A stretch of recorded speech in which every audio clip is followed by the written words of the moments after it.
Hello students, आज हम लोग शुरू करने जा रहे हैं class 6th geography chapter 3 motions of earth. तो इस चैप्टर में हम लोग देखेंगे और समझने की कोशिश करेंगे डिफरेंट मोशंस ऑफ अर्थ और उनके इम्पैक्ट क्या है अर्थ के ऊपर, हमारी लाइफ के ऊपर, अर्थ में जो भी इकोसिस्टम चल रहा है उस पर क्या इम्पैक्ट है, इसको भी समझने की कोशिश करेंगे। So let us start. As you know that Earth has two types of motion. Earth के दो तरीके के मोशन होते हैं, namely rotation and revolution. तो दो तरीके के मोशन कौन से हैं? रोटेशन है और रिवोल्यूशन है। Rotation is the movement of the earth on its axis. तो रोटेशन जो है वो अर्थ का मूवमेंट है उसके एक्सिस पर। And the movement of the earth around is sun in a fixed path of orbit is called revolution. तो rotation में क्या है? रोटेशन में अर्थ मूव कर रही है, अपने ही एक्सिस पर घूम रही है, तो इस चीज को हम लोग बोलते हैं रोटेशन।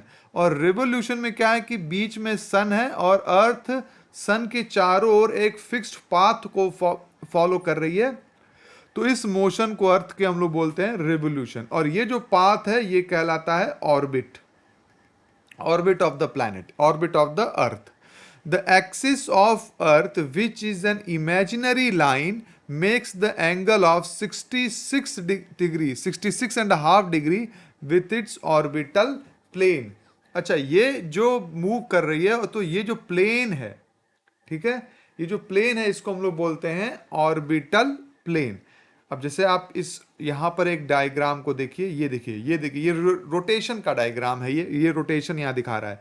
अर्थ अपने एक्सिस पर रोटेट कर रहा है, ठीक है, जैसे कि एक टॉप, एक लट्टू रोटेट करता है, बिल्कुल उसी तरीके से अर्थ अपने एक्सिस पर रोटेट कर रहा है। इस चीज को बोलते हैं रिवोल्यूशन, सॉरी, इस चीज को बोलते हैं, इस मोशन को बोलते हैं रोटेशन। ये रोटेशन कहलाता है, ठीक है। बिल्कुल उसी तरीके से जिस तरीके से अर्थ एक लट्टू अपने एक्सिस पर घूमता है, बिल्कुल उसी तरीके से अर्थ भी अपनी एक्सिस पर रोटेट कर रहा है, और इस तरह के मोशन को बोलते हैं हम लोग रोटेशन। अब इसमें फर्क इतना है कि इसमें बिल्कुल स्ट्रेट दिखाया हुआ है, लेकिन अर्थ की एक्सिस टिल्टेड है, झुकी हुई है। और आप दूसरा सीन यहां देख सकते हैं, यहां पर एक सीन ये भी आप देख सकते हैं कि एक मैरीगो राउंड है, झूला जिसे बोलते हैं, फेरिस, ठीक है, तो ये घूम रहा है, ठीक है। अब ये आप ऐसा कल्पना करिए जैसे कि ये सन है सेंटर में और प्लैनेट्स एक निश्चित पाथ पर घूम रहे हैं सन के चारों ओर।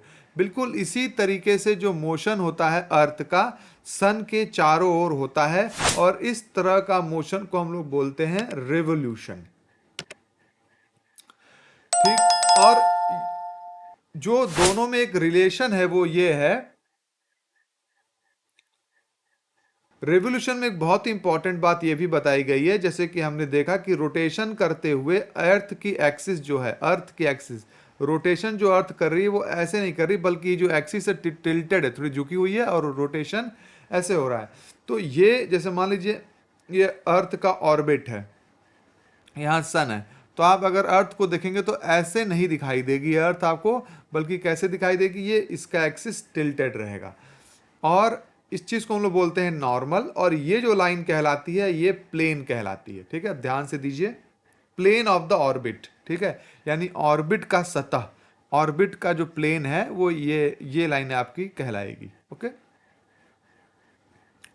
तो अगर हम इस लाइन को ऐसे देखें, यहां पर एक इमेजिन करें, अगर हम इस लाइन को यहां देखें ऐसे, ये हमारा ग्लोब है या अर्थ है, और हमने ये एक्सिस ड्रॉ कर दिया। अब ये लाइन अगर बिल्कुल स्ट्रेट होती तो कुछ ऐसे होती, तो इसे हम लोग बोलते हैं नॉर्मल, ठीक है, ये नॉर्मल हो गया।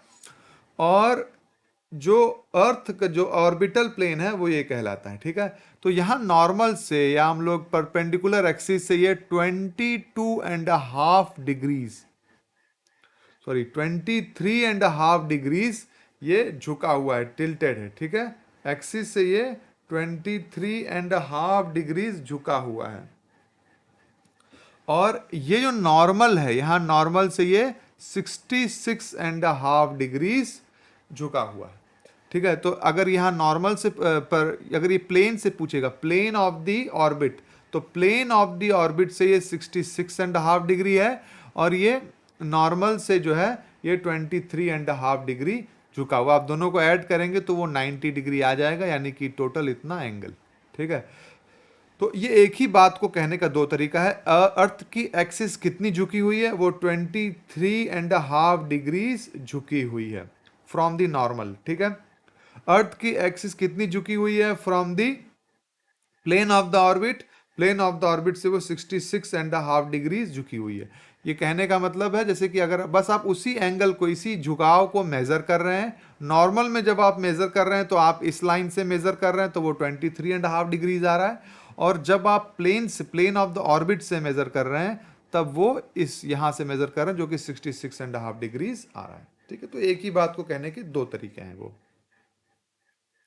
तो हम लोगों ने देखा कि अर्थ जो है दो तरह का मोशन करती है, रोटेशन एंड रिवोल्यूशन। अर्थ की जो अपनी ही एक्सिस पर जो घूमना होता है उसको हम लोग बोलते हैं रोटेशन, और जो अर्थ सूर्य का चक्कर लगा रही है उसको हम लोग बोलते हैं रेवोल्यूशन। और अर्थ जो है अपनी एक्सिस पर 23.5 डिग्रीज झुकी हुई है। अर्थ अगर हम लोग ऑर्बिटल प्लेन से बोलें तो 66.5 डिग्रीज झुकी हुई है। The plane formed by the orbit is known as the orbital plane. तो ऑर्बिट द्वारा जो प्लेन बनाया जाता है, जो प्लेन फॉर्म होता है, उसे हम लोग बोलते हैं orbital plane. The earth receives light from the sun due to the spherical shape of the earth, only half of the it gets light from the sun at a time. तो earth जो है वो सूर्य से light पाता है, आप सभी जानते हैं, अभी हम डायग्राम में भी इसको देख सकते हैं। अर्थ को जो रोशनी मिल रही है वो सूर्य से मिल रही है, और चूंकि वो स्फेरिकल है, एक बॉल की तरह है, तो इसलिए पूरे अर्थ पर एक साथ सूर्य की रोशनी नहीं पड़ती है, बल्कि हाफ पर ही पड़ती है। ठीक है, तो ये जो एक सर्कल बनाता है, अगर आप देखें कि अगर जैसे अगर अर्थ की रोशनी पड़ रही है तो ये एक लाइन है आपको दिख रही है, हालांकि ये लाइन नहीं है, पहले भी हमने बताया ये क्या होती है, सर्कल होती है। अगर मान लीजिए अर्थ ऐसी है और सूर्य की रोशनी आ रही है तो ये एक तरह का आपके इधर दिख रहा है और ये इधर ऐसे होगा। ठीक है, तो ये एक सर्कल है जिसे कि हम लोग बोलते हैं सर्कल ऑफ इल्यूमिनेशन, इल्यूमिनेशन। ठीक है, the circle of illumination, circle of illumination मतलब होता है प्रकाशित होना, प्रकाश पड़ना। तो प्रकाश का घेरा, प्रकाश का घेरा मतलब ऐसा क्यों कि इस सर्कल के हाफ पर इस तरफ सूरज की तरफ क्या होता है, इस सर्कल के सूरज की तरफ होता है रोशनी, प्रकाश होता है, और डे होता है जिसे हम लोग बोलते हैं, और दूसरे साइड में क्या होता है, नाइट होता है या डार्कनेस होती है। ठीक है, तो इसीलिए इसको बोलते हैं सर्कल ऑफ इल्यूमिनेशन, यानी प्रकाश का घेरा। The portion facing the sun experiences day, तो जो पोर्शन जो इस सन की तरफ होता है उधर डे हो जाता है, while the other half all away from the sun experiences night, और दूसरा हाफ जो होता है जो सूर्य से दूर होता है उधर नाइट हो जाता है। The circle that divides the day from the night on the globe is called the circle of illumination. तो ये जो सर्कल होता है जो दिन और रात को अलग करता है, इसी को हम लोग बोलते हैं circle of illumination. This circle does not coincide with the axis as you see in the figure 3.2. तो ये जो सर्कल होता है ये एक्सिस से कोइंसाइड नहीं करता है।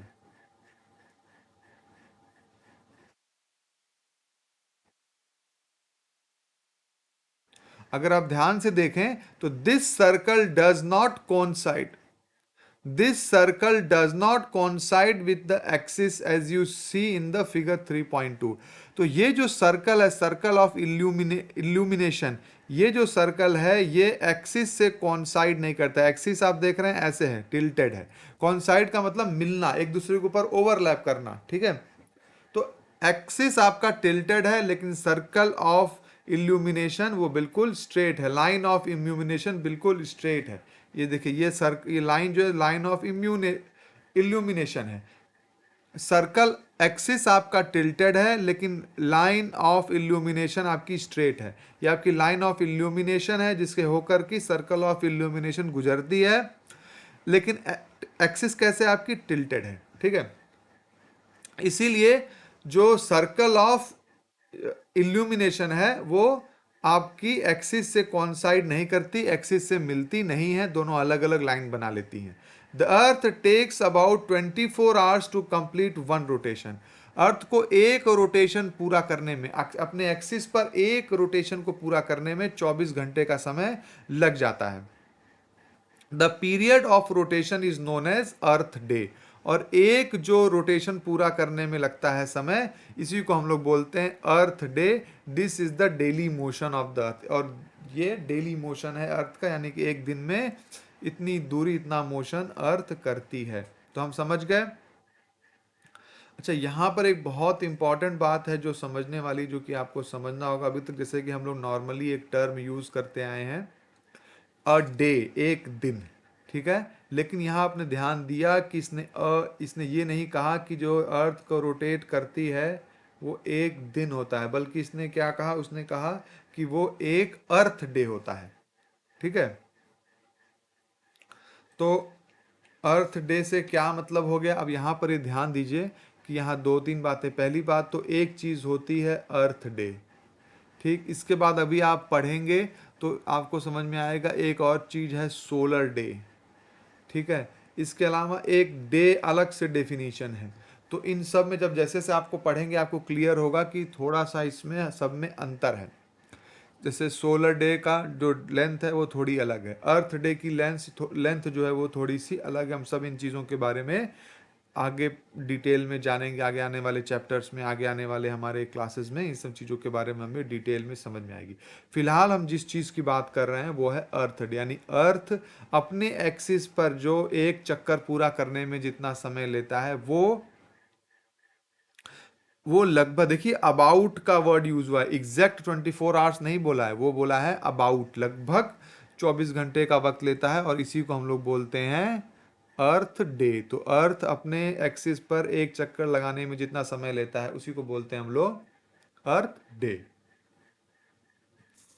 What would happen if the earth did not rotate. क्या हो कि अगर अर्थ नहीं घूमेगा। तो सबसे पहली एक चीज जो आपके दिमाग में आएगी, अगर अर्थ अपने एक्सिस पर घूम रही है तो हमारे सामने दिन और रात हो रहे हैं। तो अगर अर्थ नहीं घूमेगा तो ऑब्वियसली दिन और रात नहीं होंगे, ठीक है। लेकिन मामला सिर्फ इतना ही नहीं है, ये और भी कॉम्प्लिकेटेड मामला ही समझने की कोशिश करते हैं। The portion of the earth facing the sun would always experience day. तो होगा क्या अगर अर्थ घूमना बंद कर दे। तो पहली बात तो दिन और रात नहीं होंगे, ये तो समझ में आ रहा है। लेकिन जो हिस्सा हमेशा सूर्य की तरफ रहेगा वहां पर हमेशा क्या बना रहेगा, डे। और जो हिस्सा हमेशा दूसरी तरफ रहेगा, अपोजिट साइड रहेगा, वहां पर हमेशा क्या बना रहेगा, नाइट। यानी एक हिस्सा ऐसा रहेगा जहां हमेशा डे रहेगा और एक हिस्सा हमेशा रहेगा जहां हमेशा नाइट रहेगा। Thus bringing continuous warmth to the region. तो जिस एरिया में डे रहेगा वो एरिया बहुत ही गर्म हो जाएगा, बहुत गर्मी पड़ेगी वहाँ पे, वो हमेशा दिन बना रहेगा। और जो एरिया हमेशा रात होगी तो वहाँ बहुत ठंड हो जाएगी, हमेशा वहाँ पे रात बनी रहेगी। The other half would remain in darkness and be freezing cold all the time. और हर वक्त वहाँ पे फ्रीजिंग कोल्ड होगी, एकदम जमा देने वाली ठंड होगी। Life would not have been possible in such extreme conditions. और ऐसी एक्सट्रीम कंडीशंस में लाइफ ही पॉसिबल नहीं हो पाएगी। यानी अगर इतनी गर्मी पड़ेगी और इतनी ज़्यादा ठंड पड़ेगी तो लाइफ ही पॉसिबल नहीं हो पाएगी दोनों सिचुएशन में। यानी कि जहाँ दिन होगा वहाँ बहुत ज़्यादा गर्मी होगी, जहाँ रात होगी वहाँ बहुत ठंड होगी, दोनों सिचुएशन में लाइफ पॉसिबल नहीं होगी। तो मामला सिर्फ दिन और रात का नहीं है, ये भी हो सकता है कि लाइफ ही पॉसिबल ना हो अगर अर्थ रोटेट करना बंद कर दे। The second motion of the earth around the sun in the orbit is called revolution. और जो दूसरा मोशन है वो क्या है, उसे हम लोग बोलते हैं रिवोल्यूशन। एग्जाम्पल के तौर पे अभी आपको मैंने ये डायग्राम दिखाया आज की, जिस तरीके से ये अर्थ ये जो है घूम रहे हैं, ये जो आप मैरीगो राउंड बोलते हैं, झूला बोलते हैं, चक्कर बोलते हैं, जो भी बोलते हो। और बीच में जैसे मान लीजिए सन है, तो ये जैसे घूम रहे हैं वैसे ही प्लैनेट जो है सन का चक्कर लगाते हैं। बस फर्क इतना, एक बहुत इंपॉर्टेंट फर्क है लेकिन इस डायग्राम में, इस एग्जाम्पल में और वास्तविक जो रोटेशन हो रहा है वो क्या है। The shape of the orbit, orbit का शेप, ये जो आपको मैंने डायग्राम पिक्चर दिखाई इसमें शेप ज़्यादातर सर्कुलर दिख रहा है, लेकिन अर्थ का जो रोटेशन या जो प्लैनेट्स का रोटेशन होता है अर्थ के चारों ओर वो सर्कुलर नहीं होता है, उस हम लोग ऑर्बिट को बोलते हैं एलिप्टिकल, उस शेप को बोलते हैं एलिप्टिकल, या हिंदी में जिसे आप लोग बोल सकते हैं अक्सर अंडाकार। ठीक है, तो वो एलिप्टिकल शेप होता है, वो परफेक्ट सर्कल नहीं होता है। ठीक है, it takes 365 days 1 year to revolve around the sun, तो सन के चारों ओर रिवॉल्व करने के लिए जो समय लगता है वो लगता है 365 डेज, 365 डेज का समय लगता है। We consider a year as consisting of 365 days only and ignore 6 hours for the sake of convenience. ठीक है, तो 365 डेज का समय लगता है, अभी यहाँ 365 है लेकिन यहाँ 1/4 भी लिखा होगा, 365 होल 1/4 यानी कि 6 आवर, तो 365 डेज और 6 आवर्स का समय लगता है अर्थ को पूरा एक चक्कर लगाने में सूर्य का। तो हम लोग नॉर्मली कैलकुलेट करने में अपने केवल 365 डेज लेते हैं और 6 आवर्स को हम लोग छोड़ देते हैं, लेकिन ऐसा नहीं कि हमेशा के लिए छोड़ देते हैं। आइए देखते हैं उसको। We consider a year as consisting of 365 days only and ignore 6 hours for the sake of convenience. Convenience के लिए ऐसा करते हैं, वरना हमको हमेशा जो है हर पॉइंट लगा के 6 hours या ऐसे कुछ लिखना पड़ेगा। इससे बढ़िया हमने क्या लिया, 365 डेज ले लिया और 6 आवर्स को छोड़ दिया ताकि हम आराम से कैलकुलेशन कर पाएँ। लेकिन ये 6 आवर्स हम भूले नहीं हैं, हम तुमको ना भूल पाएंगे सनम, और हमें ये याद है। ठीक है, ऐसा नहीं है कि हम भूल गए हैं तुम्हें, तुम्हें हम बिल्कुल नहीं भूले हैं, हम तुम्हें याद रखते हैं और पाई पाई का हिसाब होगा, पाई पाई का हिसाब लेंगे हम लोग आगे चलकर। अब कब लेंगे इसको देखते हैं, तो पहले हम लोग डायग्राम को देख लेते हैं। ये देखिए सन है यहाँ बीच में, और ये उनके ये जो ऑर्बिट है, ऑर्बिट पर अर्थ जो है सन का चक्कर लगा रहा है, इसका शेप देखिए, इस शेप को हम लोग बोलते हैं एलिप्टिकल पाथ या एलिप्टिकल ऑर्बिट। ठीक है, एलिप्टिकल शेप बोलते हैं इसको। ठीक है, अब इसमें देखिए आप ध्यान से, अलग अलग पोजीशन बताई गई है, तो ये जो पोजीशंस इसमें बताई गई है इसके बारे में हम लोग आगे डिस्कस करेंगे अभी जब इसकी ज़रूरत होगी। अभी हम लोग ये जो 365 डेज और 6 आवर्स है इसके बारे में भी देखते हैं। ये 6 are saved every year and added to make 124 hour 1 day over a span of 4 year. तो हमने 365 डेज 6 ईयर्स का था, तो हमने 365 को बस गिना, 6 ईयर्स को छोड़ दिया। अगले साल भी क्या हुआ, 365 डेज 6 आवर्स का था, हमने 365 डेज गिना, 6 आवर्स को छोड़ दिया। अगले साल भी 365 डेज 6 आवर्स का था, इतना ही गिना, इसको छोड़ दिया। फिर अगले साल 365 डेज 6 आवर्स का था, लेकिन अब इधर भी गिना, लेकिन यहाँ पर अब हिसाब अलग थोड़ा अलग हो गया। हुआ क्या, ये यहाँ से हमने 6 घंटे लिए तो यहाँ 6 घंटे हो गए, 6 और 6 मिलाकर अब 12 घंटे हो गए, 12 6 मिला के 18 घंटे हो गए, 18 6 मिला के 24 आवर्स हो गए। तो अब यहाँ पर 24 आवर्स हो गए, तो अब यहाँ बन गया 1 डे। ठीक है, तो अब ये जो चौथा साल है, चौथा साल ये 365 डेज का नहीं होगा, बल्कि +1 डे और हो जाएगा, यानी कि 366 डेज हो जाएगा, और इसे हम लोग बोलते हैं लीप ईयर। इसका नाम पड़ जाता है लीप ईयर। ठीक है, तो 4 ईयर में मिलाकर वो एक दिन हो जाता है। हमने देखा first year, second year, third year, fourth year, 4 साल को मिला करके यहाँ पर ये एक दिन बन जाता है, और इसलिए जो फोर्थ ईयर होता है, चौथा साल, वो 366 डेज होता है। बाप का, भाई का, दादा का, सबका बदला लेगा तेरा फैजल, सबका बदला लेगा तेरा फैजल। तो लीप ईयर जो है वो फैजल है, फैजल जो सबका बदला लेगा, सबके 6 आवर्स मिला करके 24 आवर 1 डे कर देगा। तो लीप ईयर फैजल है जो अपने बाप दादा भाई सबका बदला ले लेता है। This surplus day is added to the month of the February, और जो एक्स्ट्रा दिन होता है इसको हम लोग कहाँ ऐड करते हैं, फरवरी में जाकर ऐड कर देते हैं। और फरवरी जो कि नॉर्मली 28 डेज का होता है, वो लीप ईयर में जाकर 29 डेज का हो जाता है। Thus every fourth year February is of 29 days instead of 28 days। Such a year with 366 days is called a leap year. Find out when will the next year leap year be. तो इसको हम लोग leap year बोलते हैं, हमने अभी बताया आपको, इसको बोलते हैं हम लोग लीप ईयर इस चौथे साल में। अच्छा, इसमें एक मजेदार सवाल और है। मेरा मजेदार सवाल ये है कि बताइए, अच्छा इसको पता करने का तरीका क्या होता है। एक पता करने का एक बहुत सिंपल तरीका है कि आप उस ईयर को, जो भी ईयर का नंबर है, उसको 4 से डिवाइड कर दीजिए। अगर डिवाइड हो रहा है तो इसका मतलब वो लीप ईयर होगा। जैसे कि अगर आपका 2020 2020 था तो उसको 4 से डिवाइड कर दीजिए, तो ये हो गया, ये 4 से डिवाइड हो रहा है तो इसका मतलब लीप ईयर होगा। इसका मतलब कि इस ईयर में फरवरी में 29 डेज रहे होंगे। ऐसे 2024 है, इसको करिए, ये भी हो जाएगा, तो इसका मतलब इसमें फरवरी में 29 डेज रहेंगे। 2023 को करिए, ये नहीं होगा, इसका मतलब कि ये लीप ईयर नहीं है, इसमें 2023 में फरवरी में 20-80 डेज रहे होंगे। अब मेरा सवाल तो है, तो हमने पता कर लिया, तरीका सीख लिया लीप ईयर पता करने का। मेरा क्वेश्चन ये है कि आप बताइए 2000 जो ईयर था वो लीप ईयर होगा कि नहीं होगा। ये कैलकुलेट कर कर आप सब बताइए। अगर आप सब इसका सही जवाब दे देते हैं तो फिर मैं क्या करूँगा, तो फिर मैं आपको इसका सही जवाब मैं खुद बताऊंगा आपके मैं अपने नेक्स्ट वीडियो में जरूर बिल्कुल भी कमेंट करके आपको मैं बताऊंगा। तो चलिए अब हम लोग शुरू करते हैं एक, हाँ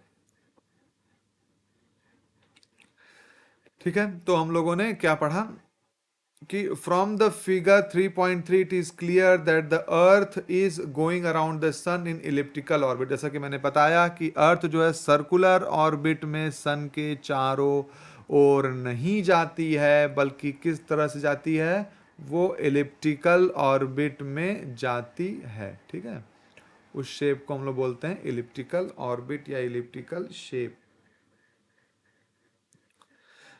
Notice that throughout its orbit the earth is inclined in the same direction। एक बहुत ही इंपॉर्टेंट बात है जिसे कि आपको नोटिस करने की जरूरत है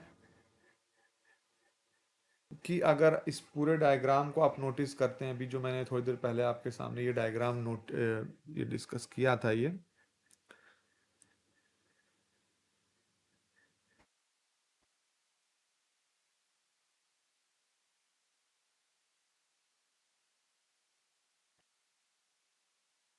ठीक है, अगर इस डायग्राम को हम लोग नोटिस करते तो हम क्या देखेंगे कि अर्थ जो है वो सन के चारों ओर घूम तो रही है, लेकिन जो इसका इंक्लिनेशन है, जो झुकाव है, वो बिल्कुल फिक्स है। ठीक है, ऐसा नहीं कि वो चेंज हो रहा है। जैसे आपने देखा, इधर देखिए, इसका झुकाव इस तरीके से है, यानी कि 23.5 डिग्रीज है। ठीक, अब सेम झुकाव वो यहाँ भी बनाए हुए हैं। ठीक है, बिल्कुल सेम झुकाव यहाँ भी है, सेम झुकाव यहाँ भी है। कहने का मतलब वो अपना जो इंक्लिनेशन है वो चेंज नहीं कर रही है, अर्थ का इंक्लिनेशन सेम बना हुआ है। अब इसका क्या इफेक्ट होता है ये समझते हैं।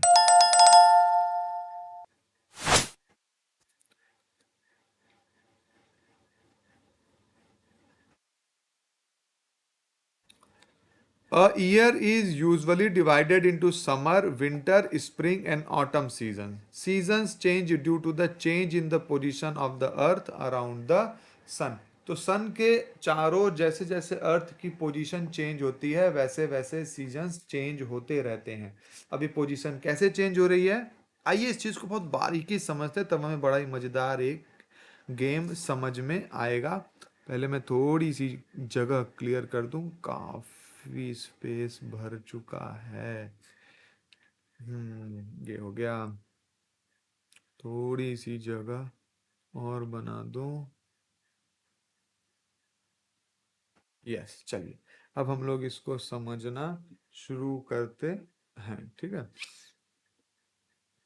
तो ये देखिए, यहाँ पर अगर मैं कहूँ, यहाँ पर मैं मार्क कर देता हूँ। सबसे पहले मार्क करता हूँ फर्स्ट पोजीशन को, फिर मैं मार्क करता हूँ सेकंड पोजीशन को, फिर मैं मार्क करता हूँ थर्ड पोजीशन को और फिर इसको बोलता हूँ फोर्थ पोजीशन। ठीक है, कन्वीनियंस के, ताकि हम आसानी से समझ सके और मैं आपको समझा सकूँ। अब हम फर्स्ट पोजीशन को स्टडी करते हैं। फर्स्ट पोजीशन क्या है, ये कुछ ऐसा है। ठीक है, सन जो है आपका इधर से आ रहा है, रोशनी इधर से आ रही है। ये है आपका सर्कल ऑफ इल्यूमिनेशन, जैसा कि हमने बताया। ठीक है, इसके हाफ में इधर क्या है, डे है और इधर नाइट। अब आप ध्यान दीजिए कि ये जो अर्थ है वो यहां से रोटेट नहीं हो रही है, बल्कि अर्थ कहां से रोटेट हो रही है, इस एक्सिस पे, अपने एक्सिस पे रोटेट होती है। ठीक, अर्थ जब रोटेट हो रही है तो ये वाला हिस्सा जो है, ये हिस्सा ऐसा है और ये जो हिस्सा पूरा है। ठीक है, तो आप देख सकते हैं कि यहां पर नॉर्थ पोल जो है, नॉर्थ पोल पूरी तरीके से डार्क रीजन में है। ठीक, और साउथ पोल पूरी तरीके से डे रीजन में है। ठीक है, और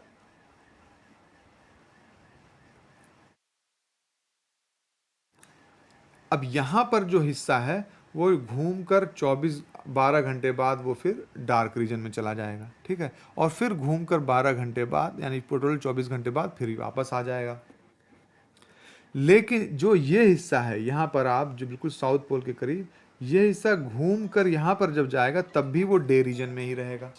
ठीक है, चलिए इसको एक बार और इलेबोरेट, थोड़ा सा और हम लोग इसको एक्सप्लेन करता हूँ मैं आपको।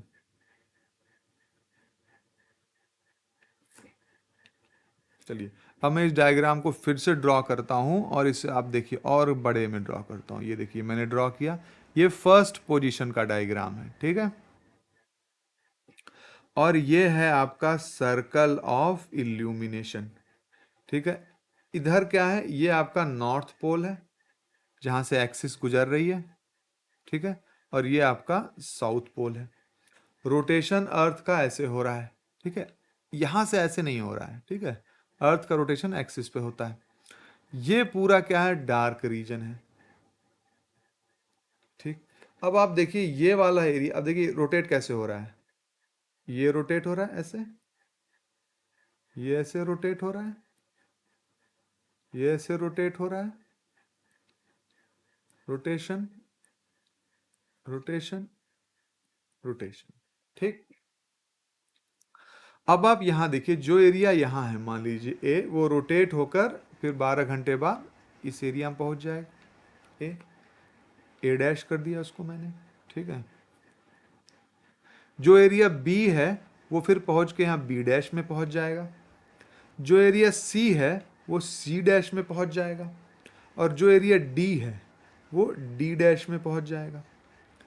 ठीक है, आप इसको देखिए ध्यान से। ठीक है, अब आप देख रहे हैं क्या कि ऐसे यहां पे मान लीजिए मैंने कहा ये ई है, वो ई डैश में पहुंचा, एफ है, एफ डैश में पहुंचा। ठीक है, अब आप इसको देखिए बहुत क्लियरली, इस चीज को समझिएगा। ठीक, एफ डैश वाला एरिया, एफ वाला एरिया एफ डैश में पहुंचा, ई वाला एरिया ई डैश में, ए वाला एरिया ए डैश में, बी वाला बी डैश में, सी वाला सी डैश में, डी वाला डी डैश में। हम ए डैश, अगर ए की बात करें तो ए पहले दिन में था, डे में था, फिर 12 घंटे बाद वो रोटेट होके नाइट में चला गया। लगभग लगभग थोड़ा बहुत बीट भी वैसा ही हुआ। लेकिन अगर आप इधर ध्यान दें एस डी डैश को, ये डी को और डी डैश को, तो ये अभी पहले भी डे में था और अभी भी डे में ही है। वो सर्कल ऑफ इल्यूमिनेशन के दूसरी तरफ पहुंचता ही नहीं है। वहीं अगर हम एफ को ध्यान दें तो एफ में क्या होता है, एफ पहले भी नाइट में था और अभी भी वो नाइट वाले एरिया में ही है। वो सर्कल ऑफ इल्यूमिनेशन के डे साइड में तो कभी पहुंचता ही नहीं है। ठीक है, इवन आप जो ए है और बी है उसको भी ध्यान दें तो ए वाला क्या होता है, ए वाला जो डे वाला, जो जितना डे का डिस्टेंस कवर कर रहा है उससे कहीं ज्यादा वो नाइट वाले पार्ट में डिस्टेंस कवर कर रहा है। ठीक है, बी वाला भी जितना डे में डिस्टेंस कवर कर रहा है, लेकिन बी वाले के साथ देखिए वो लगभग बराबर आपका जा रहा है।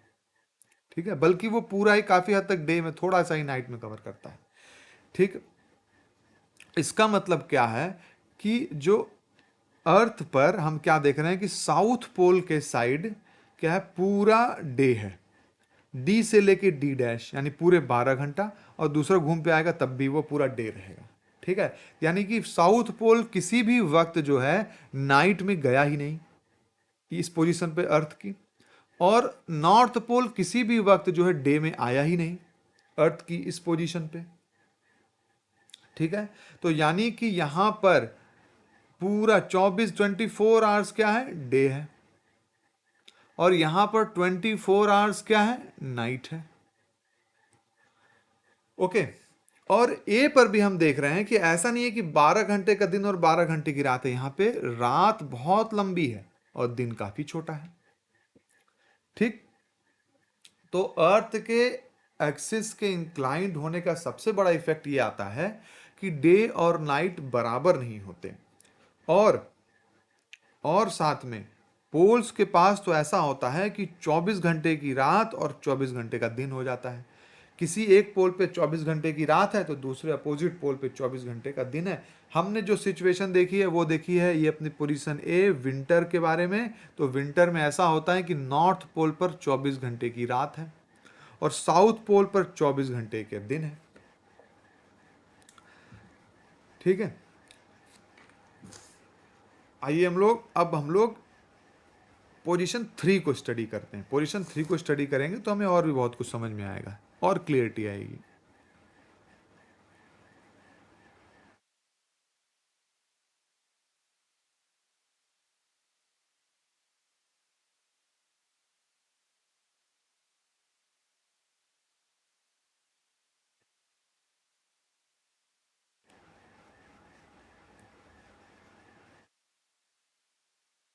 ठीक है, तो हम लोग पोजीशन 3 को स्टडी करते हैं। ठीक है,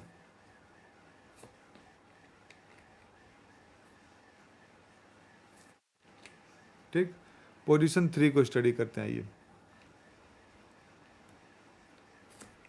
पोजीशन 3 को जब हम लोग स्टडी कर रहे हैं तो हम लोग क्या देखते हैं कि ये अर्थ है, सॉरी,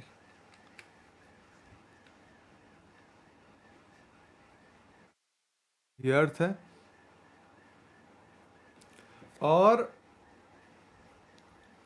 ये है circle of illumination, line of illumination. ठीक है, और इस बार डे किधर हो गया है, दूसरी तरफ। ठीक है, ध्यान दीजिए, अर्थ का इंक्लिनेशन हमेशा सेम बना रहेगा। अर्थ का इंक्लिनेशन नहीं पलटता है या बदलता है। बदलता क्या है या पलटता क्या है कि किस तरफ डे है और किस तरफ नाइट। तो अब डे इधर हो गया और नाइट इधर हो गई। ठीक, अब हम सेम सिचुएशन को क्रिएट कर रहे हैं। ये नॉर्थ पोल है, ये साउथ पोल है। इस बार मैं फिर से कर रहा हूं, ए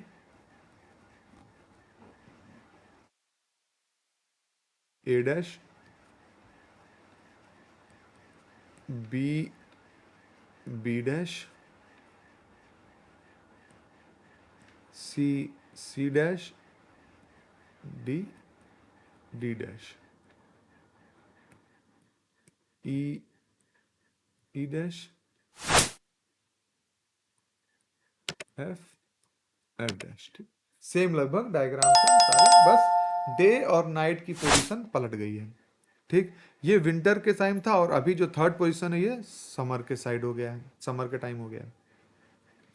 अब क्या होगा, आप देखिए, ए जितना नाइट में ट्रेवल करेगा उससे कहीं ज्यादा वो डे में ट्रेवल करेगा, यानी पॉइंट ए पर जितनी लंबी रात होगी उससे कहीं ज्यादा लंबा दिन होगा। बी में आप देखिए, बी में लगभग लगभग बराबर ट्रेवल कर रहा है। सी में आप देखेंगे कि सी में आप देखिए रात वाला पार्ट बहुत ज़्यादा है, दिन वाला बहुत थोड़ा सा है। और वहीं डी में आप देखिए दिन दिन वाले पार्ट में, डे वाले पार्ट में जाता ही नहीं है। 24 घंटा वहाँ पर रात है।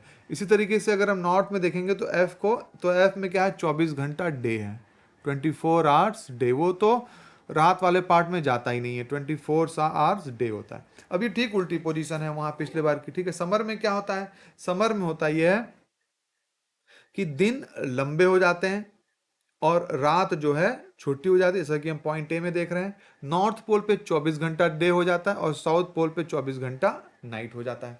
ठीक है, अब ये जो डे और नाइट की सिचुएशन है ये लगभग 6 मंथ्स चलता है। तो एक तरीके से कह सकते हैं आप कि नॉर्थ पोल पर 6 महीना दिन होता है और 6 महीने रात, और साउथ पोल पर 6 महीने, वही 6 महीने दिन और 6 महीने रात, लेकिन अपोजिट होता है। जब नॉर्थ पोल पर दिन होगा तो साउथ पर रात होगी, और उस तरह से अपोजिट चलता है, ठीक है। एक सिचुएशन, बल्कि पूरे अर्थ जब रोटेट करता है तो दो सिचुएशन ऐसी, जैसे कि आप डायग्राम में देख रहे हैं, कि जब हाफ पर, आधे पर दिन हो जाता है और आधे पर रात हो जाती है, ठीक है। और इन दो सिचुएशन पर दिन और रात बिल्कुल बराबर हो जाते हैं। तो ये जो विंटर वाला पोजीशन था, इसका नाम था विंटर सॉलिस्टिस, इसको बोलते थे, जो कि 22 दिसंबर के आसपास आता है। सो जो ये विंटर वाला पोजीशन था, इसे हम लोग बोलते हैं विंटर सॉलिस्टिस, जो कि 22 दिसंबर को आता है।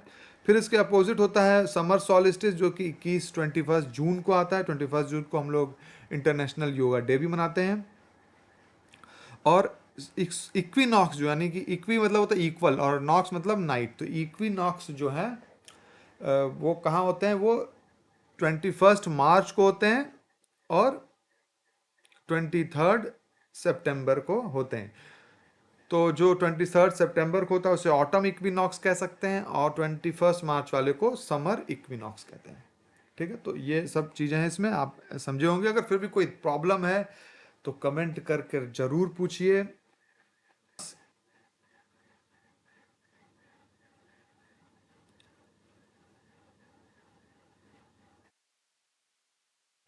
अच्छा, मैं आपको अभी एक इमेज दिखाने जा रहा हूँ, और मुझे बताइए उस इमेज को, बहुत ध्यान से वीडियो को पॉज कर कर देखिएगा और बताइएगा कि इस इमेज में गड़बड़ क्या है, क्या गड़बड़ है इस इमेज में, आपको बताना है। और इसको कमेंट में ज़रूर लिखिए कि इस इमेज में आखिर क्या गड़बड़ है। चलिए हम लोग अब आगे चलते हैं।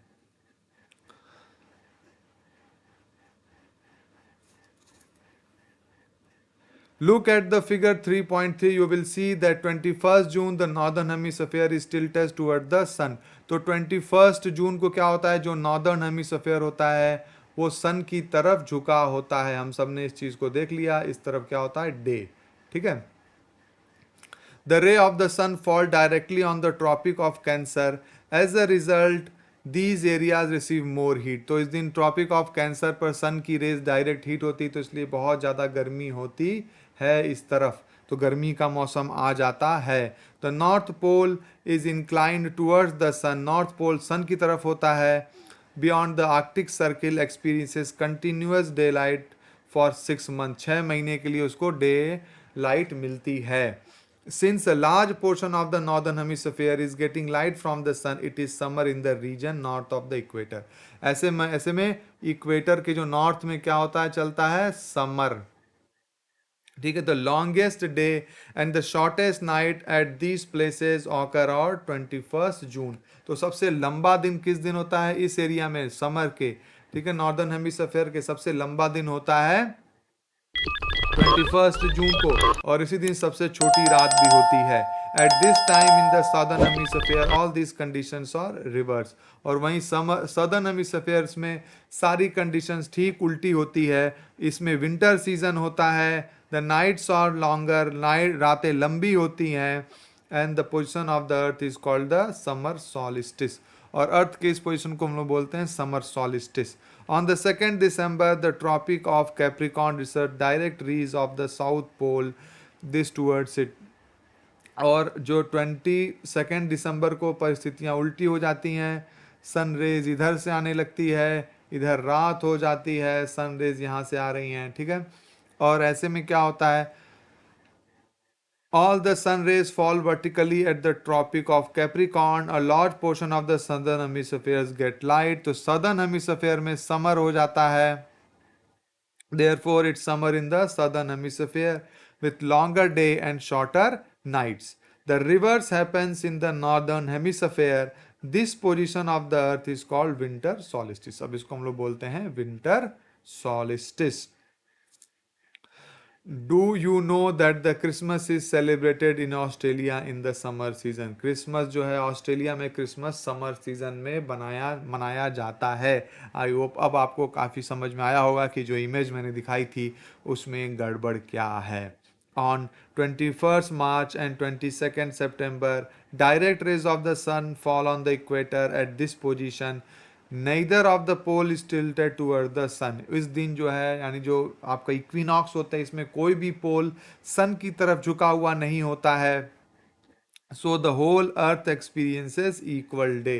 तो इसलिए पूरे जो अर्थ है वो इक्वल डे उस दिन इक्वल होता है. And this is called equinox, और इस चीज को बोलते हैं equinox. On 23rd September, it is autumn season in the northern hemisphere and the spring season in the southern hemisphere. तो इस दिन क्या होता है, नॉर्दर्न 23 सितंबर को ऑटम सीजन होता है नॉर्दर्न हेमिस्फीयर में, और स्प्रिंग होता है सदर्न सफेयर में. 21 मार्च को ठीक उल्टा होता है. उस 21 मार्च को क्या हो जाता है, ऑटम सीजन हो जाता है सदर्न हेमिस्फीयर में, और स्प्रिंग सीजन हो जाता है नॉर्दर्न हेमिस्फीयर में. आप यहाँ पर इस डायग्राम को एक बार फिर से विंटर सॉलिस्टिस और समर सॉलिस्टिस का डायग्राम आप देख सकते हैं. अच्छा, ये 21 दिसंबर 22 दिसंबर बहुत फिक्स नहीं है, कभी कभी थोड़ा बहुत चेंज होता रहता है, लेकिन जनरली हम लोग इसको 22 दिसंबर ही मानते हैं. ठीक है, आप ये देख सकते हैं, ये सर्कल ऑफ इल्यूमिनेशन है, इधर डे है तो यानी कि सूरज इधर से आ रहा है. विंटर सॉलिस्टिस में नॉर्दर्न पोल में अंधेरा है, 6 मंथ का यहाँ पर नाइट है, इधर 6 मंथ का डे है. तो इधर क्या होगा, इस एरिया में देखिए ये एरिया छोटा है और ये एरिया बड़ा है, तो यहाँ कम हीट मिलती है, ज़्यादा हीट निकल जाती है.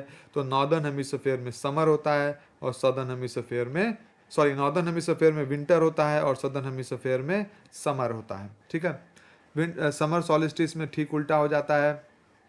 यहाँ पे नॉर्दर्न हेमिस्फीयर में समर हो जाता है, विंटर हेमिस्फीयर में सदर्न हेमिस्फीयर में विंटर हो जाता है. साउथ पोल पर 6 महीने की रात है, नॉर्थ पोल पर 6 महीने का डे है. और यहाँ पर सदर्न हेमिस्फीयर में डे छोटा होता है, नाइट लंबी होती है, जबकि नॉर्दर्न हेमिस्फीयर में डे लंबा हो जाता है और नाइट छोटी हो जाती है. आप देख रहे हैं. ठीक है, तो आई थिंक आपको ये पूरा कंसेप्ट क्लियर हुआ होगा. फिर भी कोई कंसेप्ट क्लियर नहीं है तो ज़रूर कमेंट कर बताइए. Thank you friends.